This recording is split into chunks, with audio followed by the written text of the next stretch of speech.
जय श्री राम। नमस्कार। एक दो मन में बातें आई वह आपके सामने रखना चाहता हूँ। आखिर पलायन कब तक। आज फिल्म देखी।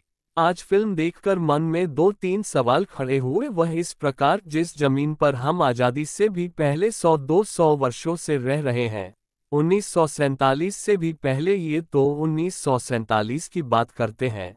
उस जमीन पर वक्फ बोर्ड दावा करता है और हमको जमीन घर जो भी अपने प्रॉपर्टी होती है वह छोड़नी पड़ती है उसे, पर अपना कोई अधिकार नहीं। एक लोकतांत्रिक देश में रह रहे हैं जो आज़ाद होने से पहले उस जगह पर रह रहे हैं, और उसकी सुनवाई सुप्रीम कोर्ट में भी नहीं होगी। खाली वक्फ बोर्ड और उसकी जो भी जैसे वही सुनाई करेंगे, और उसमें खाली मुस्लिम धर्म के ही जज होंगे, और ना तो कोई उसमें भारत सरकार या प्रशासन का लेना देना होगा, ना किसी और धर्म का। इसमें खाली मुस्लिम धर्म के ही लोग होंगे।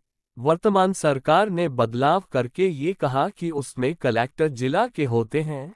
जिस जिले का मामला वहां के कलेक्टर वहां हस्तक्षेप करेगा, तो उनको भी ये भी सही नहीं लगा और उसका विरोध कर रहे हैं कि कलेक्टर इसमें हस्तक्षेप नहीं कर सकता है। दूसरी ओर जो अभी कुछ मस्जिदों में जहां पर मंदिर थे, जहां आज भी उसके प्रमाण है, मंदिरों को वापस बनवाने के लिए, और जो मंदिर तोड़कर मस्जिद बनवाए है तो उसके लिए कुछ जगह खाली खुदाई हो रही है, तो वहां विरोध कर रहे हैं कि देश आज़ादी के बाद में जो भी जहां बना हुआ है वही रहना चाहिए। तो क्या देश आज़ादी से भी पहले जहां पर जो लोग रहते थे उनका कोई अधिकार नहीं है वहां? ये बहुत बड़ी सोचने वाली बात है। ये दोनों हाथों में लड्डू रखना कैसे चाहते हैं वह सबसे बड़ी। तो मैं इस कांग्रेस पार्टी पर घृणा करता हूँ, थूकता हूँ, और मैं ये प्रण लेकर कहता हूँ कि जीवन भर कांग्रेस को वोट नहीं दूंगा, चाहे कांग्रेस पार्टी से अपना ही क्यों नहीं उम्मीदवारों, क्योंकि इतना बड़ा धोखा हुआ और आज उसका भी समर्थन कर रहे हैं। 2013 में जो ये बिल पारित किया, इसमें आज कोई भी सुनवाई नहीं हो रही है। अपनी क्यों इस बोर्ड की जरूरत कहाँ थी, और ऐसे बोर्ड बनवाने की क्या सोच थी, और आज ये बोर्ड क्या कर रहा है? स्कूलों व विद्यालयों के भी जमीन हड़प रहा है। जो 100 वर्ष से रह रहे हैं वहां वह कहाँ जाएंगे? जमीन घर छोड़कर, गांव छोड़कर आज कोई नहीं बोल रहा है।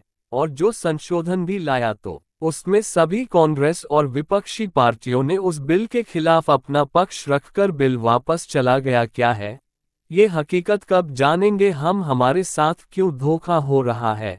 खाली वह वोटों के लालच में उन्होंने पूर्ण एकता दिखा दी है, और आज ही फिल्म देखकर किसी को इसके बारे में हकीकत पता नहीं होती। यह फिल्म जरूर देखें, आपको भी दिल में लगेगा कि हाँ क्या है, और आज सबके सामने है क्या ये कौन एक है और कौन एक नहीं है। और हमको नहीं चाहिए हमारे मंदिर, परंतु हमारे जो जमीन है जहां पर हम 100 वर्षों से रह रहे हैं उसको तो कम से कम मत हड़पो। ऐसा कानून बन गया, ऐसा कानून किसी भी देश में नहीं होगा, शायद मुस्लिम देशों में भी जो हमारे देश में है। इससे बड़ा क्या अन्याय होगा? और इससे बड़ा कोई अन्याय हो भी नहीं सकता है, और इससे बड़ा कोई धोखा भी नहीं हो सकता है। खुलेआम अन्याय हो रहा है और बस सभी एक मत कर रहे हैं। हमको विकास नहीं चाहिए, हमको तो अपनी जिस जमीन पर रह रहे हैं 100-200 वर्ष से वहां पर रहे हो, वह जमीन हमारी जो प्रॉपर्टी है, हमारे जो गांव है, वह बस हमसे ना हड़पो। नहीं चाहिए हमें फ्री में पानी, नहीं चाहिए फ्री में बिजली, नहीं चाहिए हमें खाली हमारी जन्मभूमि चाहिए। कब तक पलायन करोगे, कब तक भागोगे? ये सोचने वाली बात है। और उन्होंने उनकी एकता देखो, कांग्रेस पार्टी की जो इंडिया गठबंधन है उसकी सोच को देखो, कितना बड़ा चुनाव में वोटों के लिए हमारे साथ धोखा किया, और हम उसी के पीछे आज दौड़ रहे हैं। आज कहाँ मर गई इंडिया गठबंधन में जो जीते हुए सांसद हैं? वो क्या आपने है? वह अपने नहीं है। उनके लिए सर्वप्रथम पार्टी है, उसकी पार्टी विचारधारा है, और उसकी पार्टी को जीतने और वोटों के लिए कुछ भी कर रहे हैं। उनका धर्म सनातन से कोई लेना देना नहीं। लेना देना है तो उनको पूछे कि वक्फ बोर्ड आपका क्या फायदा कर रहा है? वक्फ बोर्ड की कहाँ जरूरत है? आप मंदिर के खिलाफ तो जाकर खड़े हो जाते हो कि यह सरकार विवाद खड़ा करेंगे, वहां लड़ाई करा रही है, आपसी लड़ाई है तो आप करवा रहे हो। देखो हकीकत जाकर वक्फ बोर्ड क्या है, इसके बारे में सभी हिंदू कांग्रेस सांसद जवाब देते। वहां मंदिर मस्जिद की लड़ाई में तो सबसे पहले जाकर खड़े होते हैं, तो यहाँ क्यों नहीं? ये कांग्रेस की बहुत बड़ी दूरदर्शी चाल है, जिसकी वजह से आज हिंदू मुस्लिम आपस में लड़ रहे हैं। यह उनकी कानून बनाने की प्रणाली, यह सब दूरदर्शी से किया गया कार्य है।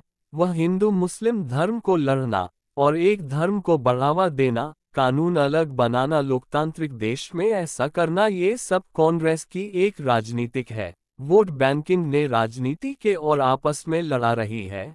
ये सब कांग्रेस की ही देन, जिसकी वजह से आज देश में और अशांति है। जब तक देश कांग्रेस मुक्त नहीं होगा तब तक देश में शांति होना संभव ही नहीं है। और कांग्रेस ने लड़ाई के ऐसे बीज बो दिए हैं कि यह बीज निकालना बहुत कठिन कार्य है।